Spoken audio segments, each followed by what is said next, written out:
बड़ी बात। How important is the restoration and preservation of films in India? I think for posterity is most important. There has been no effort made to keep the film industry alive for the next generation. There have been only one person I know that worked in the Film Institute of India, Mr. Nair, who has been working tirelessly towards this. I think it's a very good move, and we are contributing to this movement, and I hope that it brings a lot of success. Sir, one question. Has any of your films lost forever? I don't know, which is why we are here. Because we don't know how many films have been lost and whether they are being preserved or not. But Shiven Singh is here, who's in charge of made this initiative, and we already went through an entire list of what are the films that are in danger of being lost. I have named a few that need to be restored.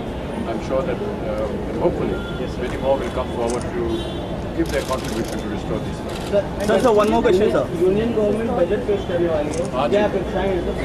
पता नहीं उसका ये इस कार्यक्रम के साथ क्या संबंध होगा, ये बाद में पता चलेगा। But you would also like to see the restored films released worldwide and Yes, of course. Yeah.